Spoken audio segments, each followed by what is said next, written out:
ونعوذ بالله من شرور أنفسنا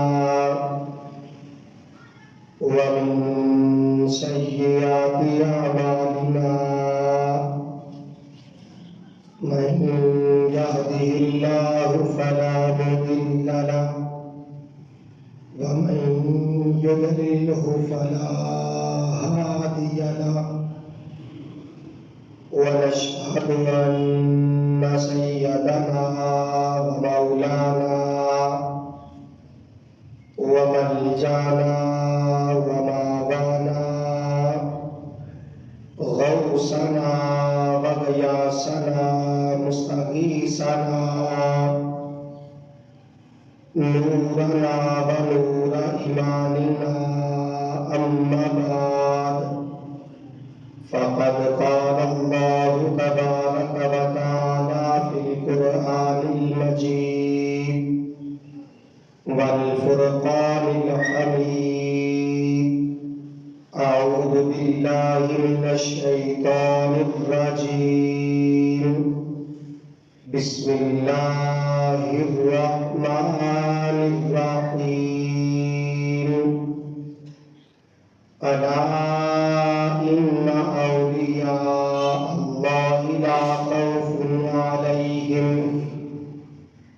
لا خوف عليهم ولا هم يحزنون الذين آمنوا وكانوا يتقون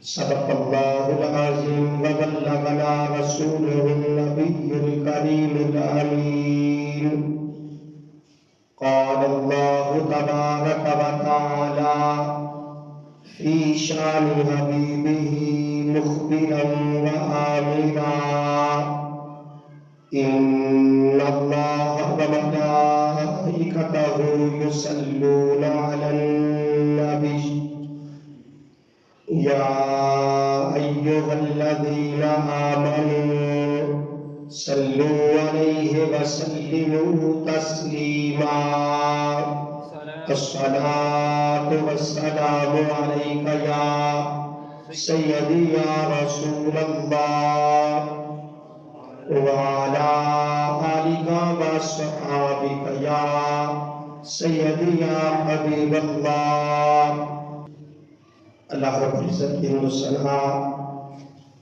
اور آقائے و جہاں سرور کون مقا سیدی و مرشدی جناب محمد مصطفیٰ صلی اللہ علیہ وسلم کی بارگاہ ناز میں ہدیات و حضورات عرض کرنے کے بعد اللہ کریم کا کروڑا احسان ہے کہ اس مالک حقیقی نے ہمیں اپنی مخلوقات میں سے اشرف المخلوقات انسان بنایا اور انسان بنا کے ہم پہ بہت بڑا احسان فرمایا کہ ہمیں اپنے پیارے محبوب حضرت محمد مصطفیٰ صلی اللہ علیہ وسلم کا امتی بنایا جن کا امتی ہونے کے لیے انبیاء بھی دعا مانگتے رہے۔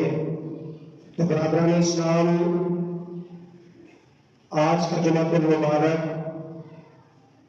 ماہ جمادی الاولیٰ کا پہلا جمعہ المبارک ہے۔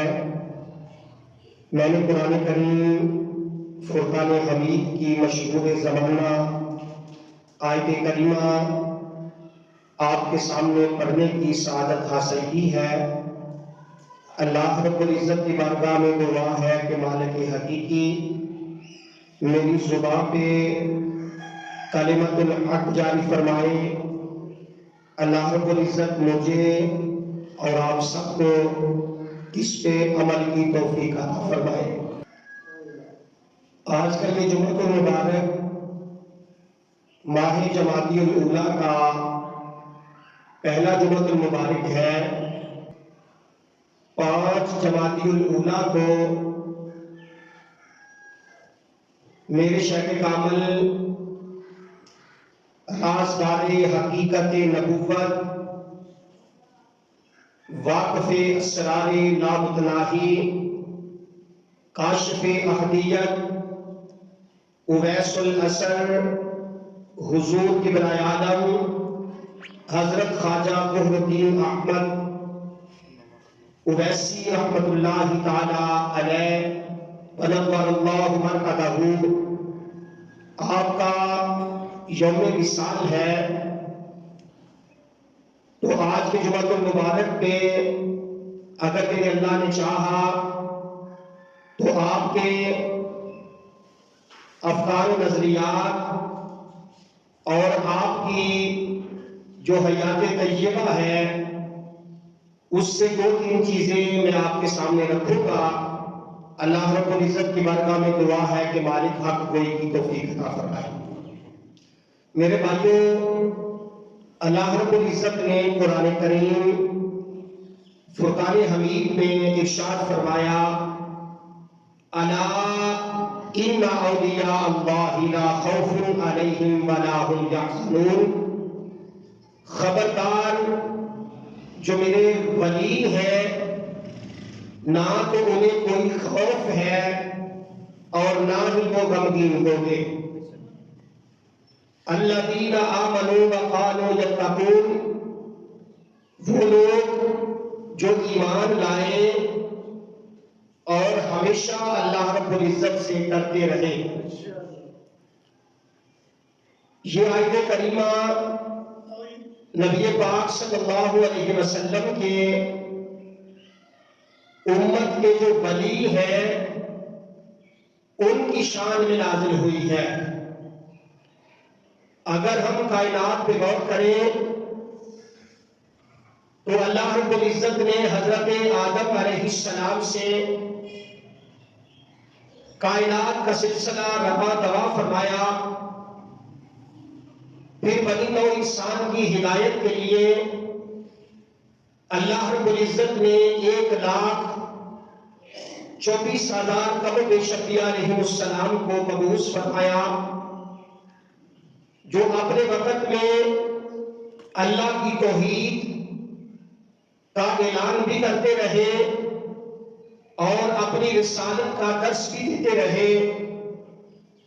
یہ سلسلہ نبوت میرے اور آپ کے آقا و مولا جناب حضرت محمد رسول اللہ صلی اللہ تعالی علیہ وسلم پر آ کر ختم ہو گیا۔ تاجدار ختم نبوت کا تاج پہن کر میرے اور آپ کے آقا و مولا اس دنیا میں جلوہ گر ہوئے۔ اب نبوت کا سلسلہ بند ہو گیا، مخلوق کا سلسلہ ابھی جاری ہے۔ جس طرح پہلے اللہ کی مخلوق کے لیے انبیاء علیہ السلام آیا کرتے تھے، وہ اللہ کی توحید کا اعلان کرتے، اللہ کی وحدانیت کا درس دیا کرتے تھے، سرکار کائنات صلی اللہ علیہ وسلم پر آ کر وہ سلسلہ نبوت جو ہے وہ ختم ہو گیا۔ اب مخلوق آ رہی ہے، مخلوق کی ہدایت کے لیے اللہ رب العزت نے نبی آخر الزمان حضرت محمد مصطفیٰ صلی اللہ علیہ وسلم کی امت کے ان لوگوں کا انتخاب کیا ہے جو ایمان لاتے ہیں اور ایمان لانے کے بعد اللہ سے مسلسل ڈرتے رہتے ہیں۔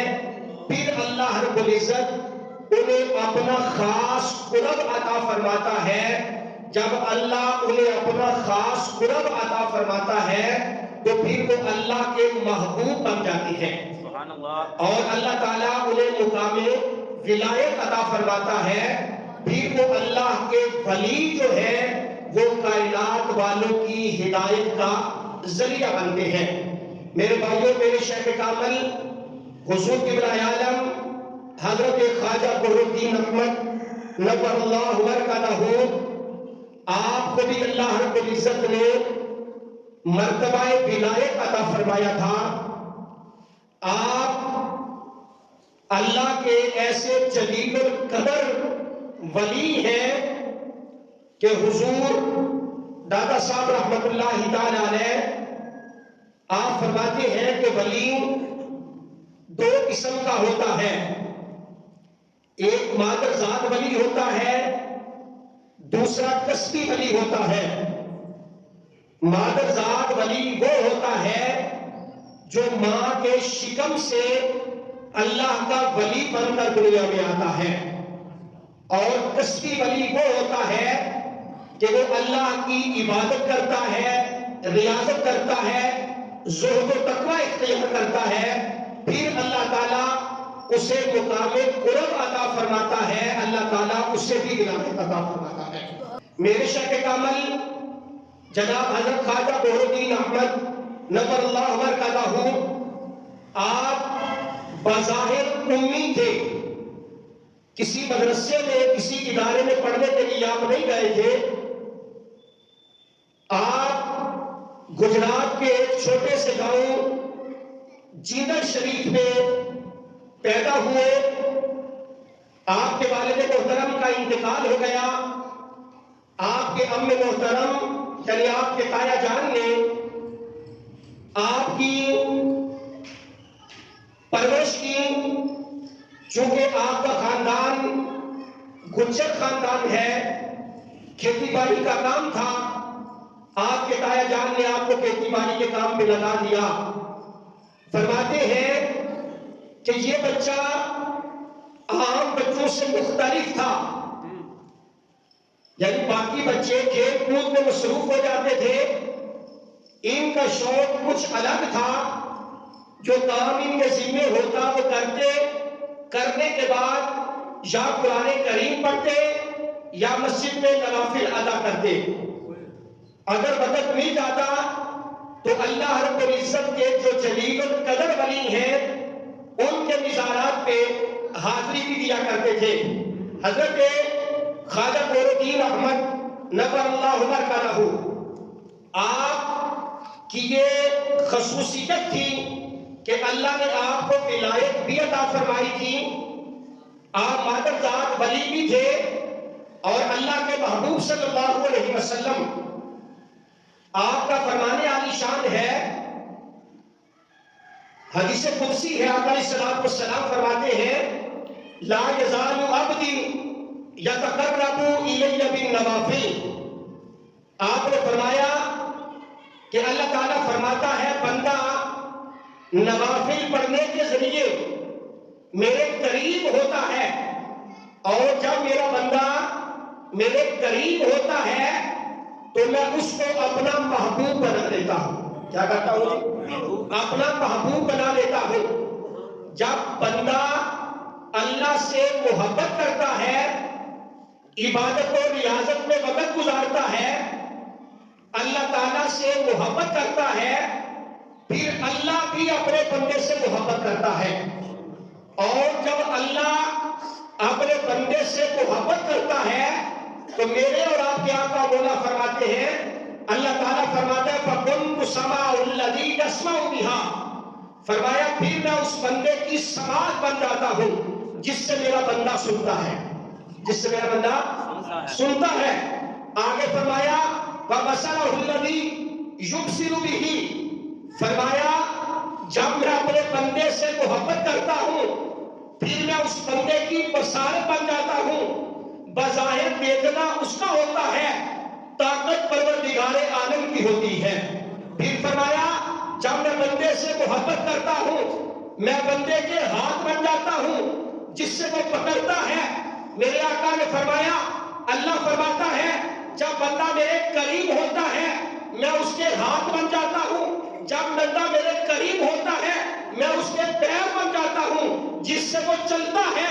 اور آگے فرمایا جب میرا بندہ میرے قرب پہ آ جاتا ہے اگر وہ مجھ سے سوال کرتا ہے تو میں اسے عطا بھی فرماتا ہوں، اگر وہ میری پناہ میں آتا ہے تو میں اس بندے کو اپنی پناہ بھی عطا فرماتا ہوں۔ اللہ کے ولیوں کی بڑی شان ہے، اور میرے بھائیوں میرے اور آپ کے آقا مولا نے حضور کے جو امتی ہیں جو اللہ کے حریم قدس میں رہنے والے ہیں ان کی بڑی شان کو بیان فرمایا ہے۔ میرے بھائیوں آقا علیہ السلام نے ایک اور موقع پہ امام ابو نعیم حلیۃ الاولیاء کے اندر حدیث پاک ذکر کرتے ہیں، آپ فرماتے ہیں کہ حضرت انس رضی اللہ تعالی عنہ سے روایت ہے، آپ فرماتے ہیں کہ 40 آدمی، کتنے آدمی؟ 40 آدمی ہر وقت زمین پر رہتے ہیں جن کے دل جو ہے وہ ابراہیم علیہ السلام کے دل پر ہے، جن کے دل ابراہیم علیہ السلام کے دل پر ہے۔ فرمایا ان کی برکت سے اللہ تعالیٰ بارش برساتا ہے، فرمایا ان کی وجہ سے اللہ تعالیٰ کائنات والوں کی مدد فرماتا ہے۔ یعنی ایک اور حدیث پاک میں آپ نے فرمایا میری امت میں ہر وقت 40 ابدال رہتے ہیں، وہ کائنات کے ایسے لوگ ہیں کہ اللہ تعالیٰ انہی کے ذریعے زمین کا نظام چلاتا ہے، اللہ تعالیٰ انہی کے ذریعے بارشیں برساتا ہے، اور کائنات میں اگر کوئی معاملہ بن جائے تو اللہ اپنے خاص بندوں سے اسے حل بھی کرواتا ہے۔ یہ حدیث پاک ہے، یعنی اگر اس پہ بات کریں گے تو بات لمبی ہو جائے گی۔ کہنے کا مقصد یہ ہے کہ آقا علیہ السلام نے فرمایا کہ میری امت میں 40 لوگ ہر وقت رہتے ہیں جن کے ذریعے اللہ کائنات کا نظام چلاتا ہے۔ میرے بھائیو، میرے شیخ کامل ویسے وقت جناب حضرت خواجہ نور الدین احمد نور اللہ مرکزہ، آپ ابراہیمی خیال رکھتے تھے۔ آپ کا خیال کون سا تھا؟ ابراہیم علیہ السلام والا۔ میں نے ابھی حدیث سے بات ذکر کی ہے کہ 40 لوگ ہر وقت ایسے موجود رہتے ہیں جن کے اندر جناب حضرت ابراہیم علیہ السلام کی صفات پائی جاتی ہے۔ تو حضرت خواجہ نور الدین احمد رضی اللہ تعالیٰ عنہ آپ ابراہیمی تھے۔ اس کا مطلب کیا ہے کہ ان کا اٹھنا بیٹھنا، ان کا سونا جاگنا، ان کا کلام کرنا، نماز پڑھنا، روزہ رکھنا، زندگی کے معاملات چلانا، وہ اسی طرح ہوتا ہے جس طرح جناب حضرت ابراہیم علیہ السلام کا تھا۔ اور میرے شیخ کامل، آپ کا جب آخری وقت آیا تو آپ نے وہی کلمات دہرائے جو جناب حضرت ابراہیم خلیل اللہ علیہ السلام نے کہا تھا، حسبنا اللہ نعم الوکیل نعم المولا و نعم النصیر۔ فرمایا کہ ہمارے لیے اللہ ہی کافی ہے اور وہ بہترین کارساز ہے۔ میرے بھائیو، آپ کی حالات ایسے تھے کہ اس وقت کے جو مستند علماء تھے، جن میں شیخ القرآن حضرت علامہ عبدالغفور ہزاروی رحمۃ اللہ تعالیٰ علیہ، اور استاد کل جن کو بڑے صغیر کے اندر استاد کل کہا جاتا تھا، جناب حضرت علامہ مولانا محب النبی صاحب رحمۃ اللہ تعالیٰ علیہ، جب وہ دیکھتے تو علامہ ہزاروی یہ بے ساختہ کہا کرتے تھے کہ استاد محترم، مجھے قسم ہے رب قدوس کی جس کے قبضہ و قدرت میں میری جان ہے، قبلہ حضرت صاحب کے سارے معاملات میں نے قریب رہ کر دیکھے ہیں، اور حضرت ابراہیم علیہ السلام کو بھی پڑھا ہے۔ آپ کی زندگی کے سارے معاملات جناب ابراہیم خلیل اللہ علیہ السلام کیسے ہیں۔ اس کی ایک مثال بڑی مشہور ہے کہ حضرت ابراہیم علیہ السلام اللہ کے جلیل القدر نبی ہیں۔ میں نے پہلے بھی عرض کیا تھا کہ آپ کی اولاد میں با اختلاف روایات 4000 40,000 یا 70,000 انبیاء علیہ السلام اس دنیا میں جلوہ گر ہوئے تھے۔ حضرت ابراہیم علیہ السلام کی یہ عادت کریمہ تھی کہ آپ ہمیشہ ہاتھ باندھ کر چلتے تھے۔ کیسے چلتے تھے؟ ہاتھ باندھ کر چلتے تھے۔ تو میں عرض کر رہا تھا میرے شیخ کامل حضور کبریٰ عالم رحمت اللہ تعالیٰ علیہ، آپ بھی ہمیشہ اپنی گفتار، کردار، معاملات، چال ڈھال، بلکہ چلنے میں بھی کبھی کسی نے یہ نہیں دیکھا کہ حضرت خواجہ نور الدین رحمت اللہ تعالیٰ علیہ ہاتھ کھول کر چلتے تھے، بلکہ آپ بھی ہمیشہ ہاتھ باندھ کر چلا کرتے تھے، کیونکہ آپ کا دل جو ہے وہ جناب حضرت ابراہیم علیہ السلام کے دل پر ہے۔ تو میرے بھائیو، حضور کبریٰ عالم رحمت اللہ تعالیٰ علیہ، میں نے عرض کیا کہ اسی مہینے کی 5-6 تاریخ کو آپ کا سالانہ عرس پاک ہوتا ہے، اور آپ کی طبع مبارک، آپ کی طبیعت بڑی حلیم تھی، آپ خوددار تھے اور ہر کسی کو برداشت کرتے تھے۔ میرے شیخ کامل، آپ 12-13 سال کی عمر ہے اور دل میں خیال آ گیا کہ اللہ تعالیٰ نے قرآن کریم میں ارشاد فرمایا ہے کہ لم یلد ولم یولد. کیا فرمایا ہے؟ لم یلد ولم یولد. اب ہم قرآن سارے پڑھتے ہیں، قرآن کو پڑھنے کا بڑا ثواب ہے. قرآن کا ایک حرف پڑھے تو 10 نیکیاں ملتی ہیں. اگر 3 حرف پڑھے تو 30 نیکیاں ملتی ہیں. اس بات میں کوئی شک نہیں کہ ثواب ملتا ہے، لیکن قرآن کے نزول کا مقصد یہ نہیں تھا. ہمیں بتایا گیا کہ قرآن پڑھنے سے ثواب ملتا ہے، لیکن قرآن کا اصل مقصد یہ تھا کہ قرآن کو پڑھا جائے، قرآن کو سمجھا جائے، پھر قرآن کریم کے مطابق اپنی زندگی کو بسر کیا جائے. اور اگر قرآن کو سمجھ کر پڑھا جائے پھر اس کے مطابق زندگی کو گزارا جائے، اللہ دنیا میں بھی کامیابی عطا فرماتا ہے، قبر و حشر میں بھی کامیابی عطا فرماتا ہے. قرآن کو دور سے پڑھنا چاہیے. میرے شاہ کامل نے جب یہ سورہ پاک پڑھی کہ لم یلد ولم یولد، کہ اللہ کی ذات تو ایسی ہے، فرمایا کل اے پیارے محبوب فرما دیجئے هو اللہ احد، اللہ ایک ہے. اللہ الصمد، اللہ بے نیاز ہے. لم یلد ولم یولد، نہ اس نے کسی کو جنا ہے نہ اسے کسی نے جنا ہے. اب اس بات پہ آپ ٹھہر گئے کہ کائنات کا نظام جو ہے جس ہستی نے رواں دواں فرمایا ہے، نہ اس نے کسی کو جنم دیا ہے نہ اسے کسی نے جنم دیا ہے. قرآن کی اس آیت پہ آپ ٹھہر گئے، غور و فکر شروع کیا.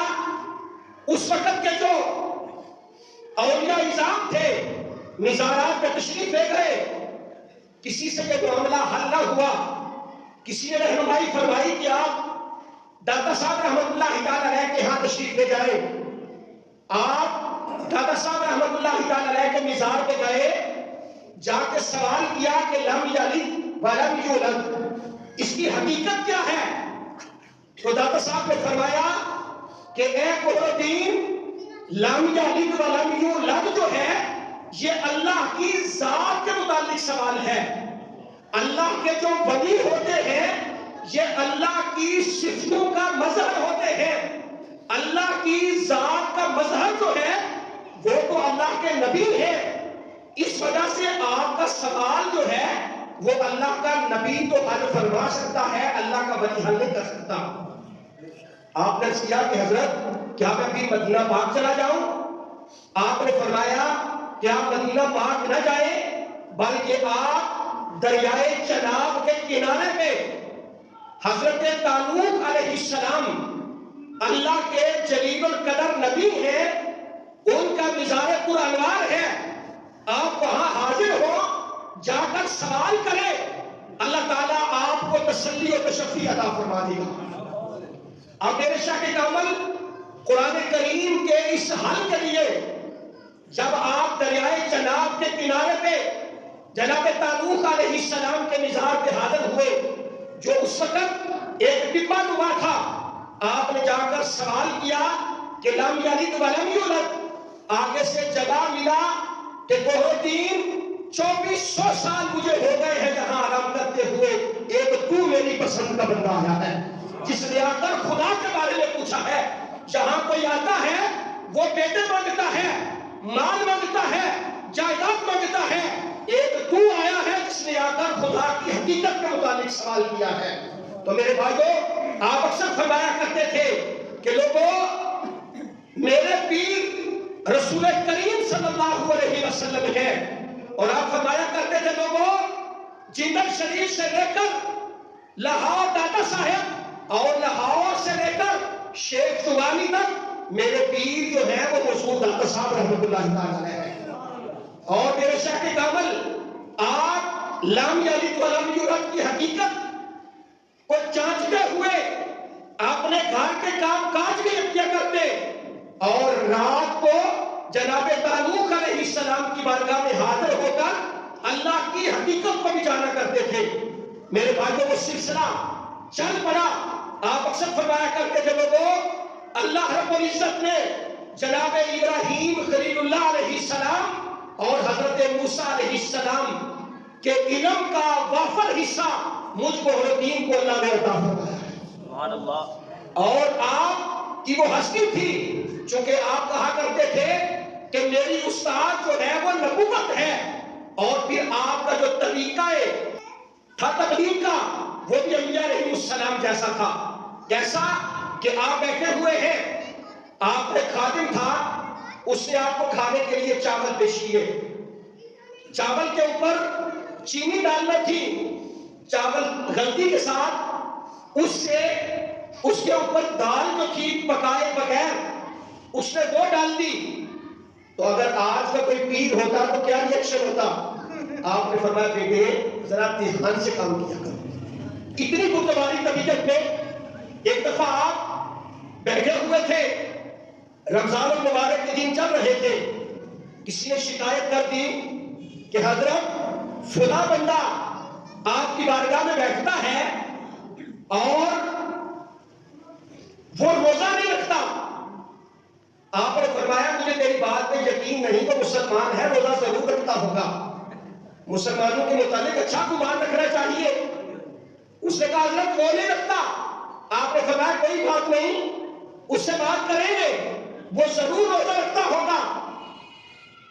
وہ بندہ جو روزہ نہیں رکھتا تھا، آپ نے فرمایا روزہ رکھتا ہوگا۔ وہ خود ہی بول پڑا، کہنے لگا حضرت میں روزہ تو نہیں رکھتا تھا، قسم ہے رب قدوس کی جس کے قبضہ و قدرت میں میری جان ہے، اب ساری زندگی جتنی دیر بھی زندہ رہوں گا کبھی روزہ چھوڑوں گا ہی نہیں۔ یہ آپ کا طریقہ تبلیغ تھا۔ علماء جو ہے، جو مولوی حضرات ہیں، یہ شریعت کی بات کرتے ہیں، فتوے کی بات کرتے ہیں۔ جو اللہ والے ہوتے ہیں وہ دل میں نظر ڈالتے ہیں اور کایا پلٹ کر رکھ دیتے ہیں۔ میرے بھائیوں، حضور کی رائے عالم بیٹھے ہوئے تھے، پھر کسی نے عرض کیا حضور فلاں بندہ آپ کے پاس آتا جاتا ہے لیکن وہ روزہ نہیں رکھتا۔ آپ نے کہا تو روزہ رکھتا ہوگا، پھر کہا حضرت وہ روزہ نہیں رکھتا۔ آپ نے فرمایا اچھا روزہ نہیں رکھتا۔ وہ بندہ پاس بیٹھا تھا، چادر کی بکل ماری ہوئی تھی اوپر، چادر کو پیچھے ہٹایا اور ہٹا کر کہنے لگا حضرت یہ حکا مجھے روزہ نہیں رکھنے دیتا، باقی تو کوئی بات نہیں، روزہ تو میں رکھ لوں لیکن حکا جو ہے کہ مجھے روزہ نہیں رکھنے دیتا۔ اگر مجھ سے کوئی بات پوچھتا یا کسی مولوی سے بھی کوئی بات پوچھتا تو وہ یہی کہتا بھائی حکا پینے سے روزہ ٹوٹ جاتا ہے۔ آپ نے فرمایا اچھا بھائی کل روزہ رکھ لینا، جب تیرا جی چاہے تو صبح بھی لگا لینا، تو کل پی لینا۔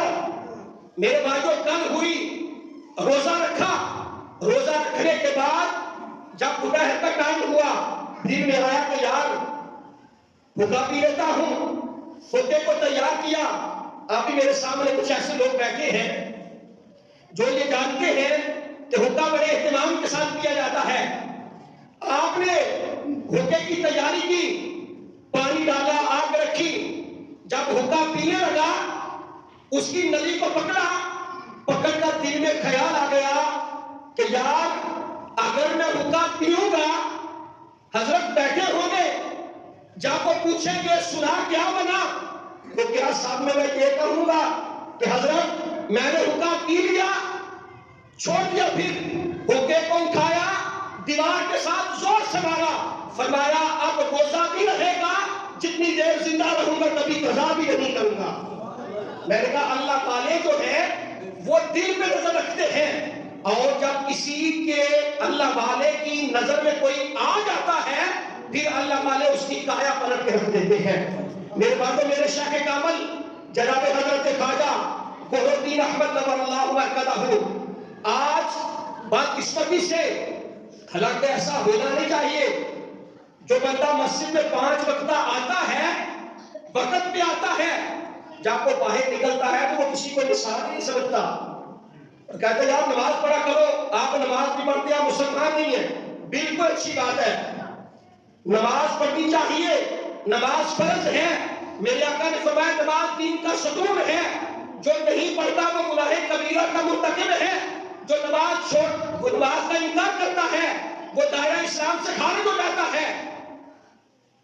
نماز کے لیے جب آؤ تو اللہ کا شکر ادا کیا کرو کہ اللہ نے تمہیں اپنے گھر میں بلایا ہے اور گھر میں بلا کر سجدہ ریزی کی توفیق عطا فرمائی ہے۔ یہ نہ ہو کہ آپ آئے اور آ کر خالی ہاتھ ہی واپس چلے جائیں۔ حضور کبریٰ عالم رحمت اللہ تعالی علیہ آپ بیٹھے تھے، ایک بندہ آپ کی مجلس میں بیٹھا ہوا تھا، وہ نماز نہیں پڑھتا تھا۔ آج بھی آپ بعض اوقات بیٹھے ہو تو سارے کے سارے لوگ بھی مسجد میں آ جائیں، کوئی ایسا بھی ہمارا بھائی ہوتا ہے جس کو ڈیرے پہ، دکان پہ، کاروبار پہ جانا ہوتا ہے۔ جب اذان ہوئی سارے کے سارے مسجد کی طرف چل پڑے تو آپ کو کھڑا دیکھ رہا تھا کہ میں کیا کروں؟ آپ نے فرمایا اچھا تو ڈیرے پہ جا کے پڑھ لینا، تو پڑھ لینا، ڈیرے پہ جا کے پڑھ لینا۔ اس کے دل میں خیال آ گیا کہ یار میری عزت نفس کا اتنا خیال رکھا گیا کہ مجھے ان لوگوں کے اندر بے عزت نہیں کیا گیا۔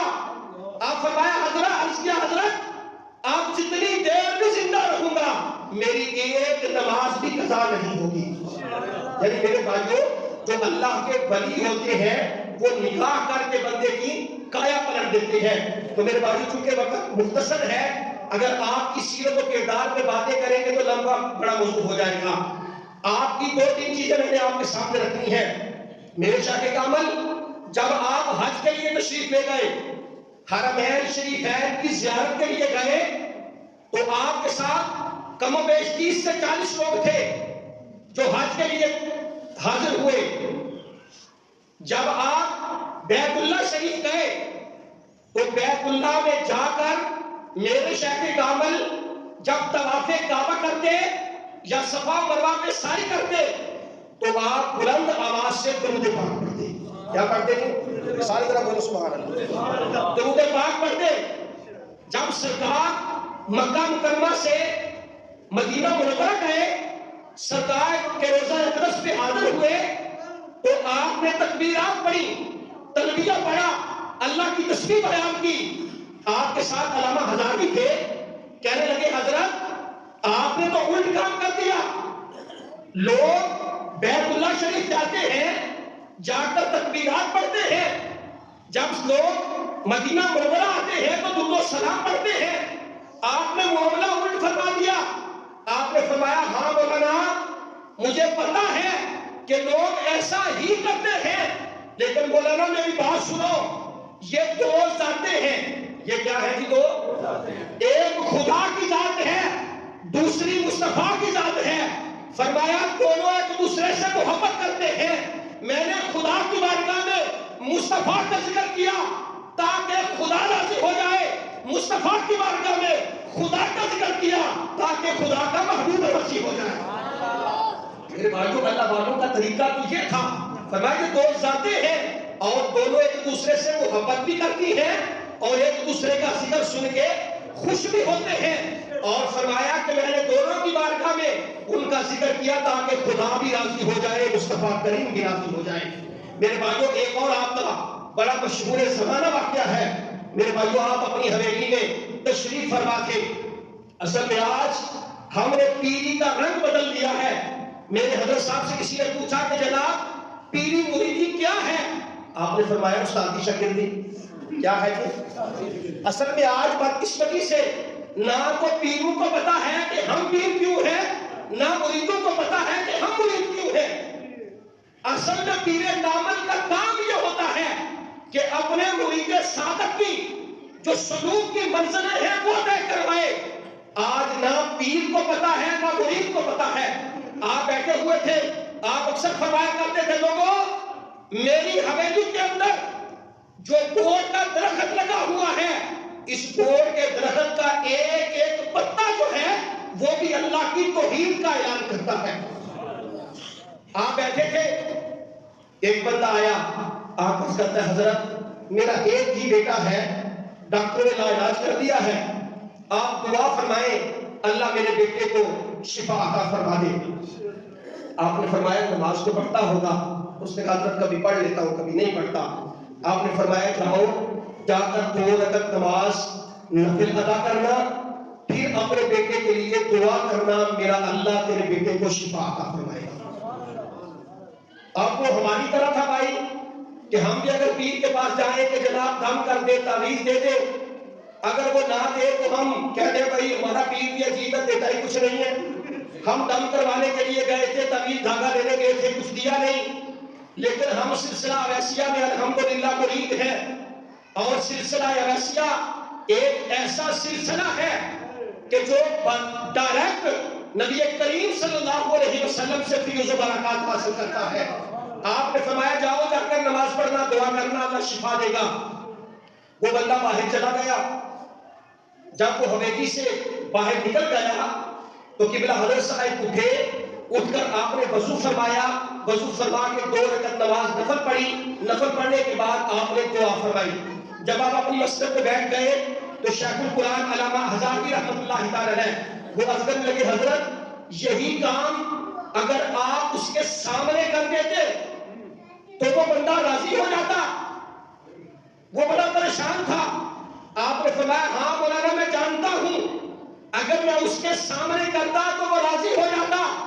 مولانا میرے اللہ نے اس کے بیٹے کو شفا عطا فرما دی ہے، اس نے نماز پڑھی ہے، دعا کی ہے، اللہ نے اس کے بیٹے کو شفا عطا فرمائی ہے۔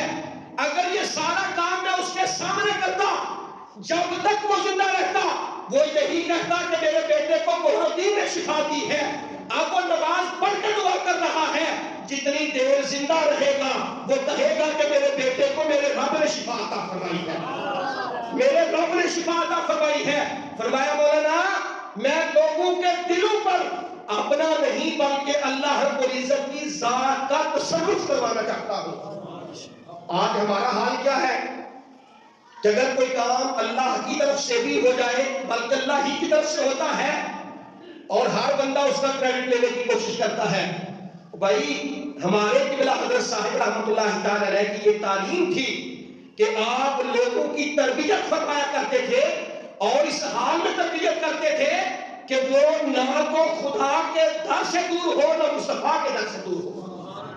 بات لمبی ہو جائے گی، بس آخری بات عرض کرتا ہوں۔ میں دیکھ رہا ہوں کہ ہمارے قبلہ حضرت صاحب کے ہاتھ سے کچھ نعت خواہ بھی آئے ہوئے ہیں، وہ ایک نعت بس پیش کریں گے برکت کے لیے، چونکہ ہم وقت کا خاص خیال رکھتے ہیں۔ یہ نوجوانوں کے لیے ہے اور خصوصاً ان لوگوں کے لیے جو پریشان ہیں۔ میرے شیخ کامل جناب حضرت خواجہ بہر الدین احمد نور اللہ مرکزہ آپ فرمایا کرتے تھے لوگوں ہر نوجوان کے لیے اس کا پورا والد حضرت جنید بغدادی ہے، اور ہر نوجوان کے لیے اس کی والدہ محترمہ حضرت رابعہ پسریا ہے۔ فرمایا جو بندہ جنید بغدادی سے فیض لینا چاہتا ہے یا حضرت رابعہ پسریا سے فیض لینا چاہتا ہے، اگر وہ اپنے ماں اور باپ کی خدمت کرتا ہے تو اللہ تعالیٰ ان دونوں کا فیض اس بیٹے کو عطا فرما دیتا ہے۔ سبحان اللہ۔ اپنے ماں باپ کی خدمت کیا کرو اور اللہ کے ولیوں سے محبت کیا کرو۔ فرمایا اللہ کے نبیوں کا ذکر جو ہے وہ عبادت ہے، اور اللہ کے ولیوں کا ذکر جو ہے وہ گناہوں کا کفارہ ہوتی ہے۔ اللہ کی بارگاہ میں دعا ہے کہ مالک ہم سب کو توفیق عطا فرمائے، آمین۔ وما علیہ الا البلاغ۔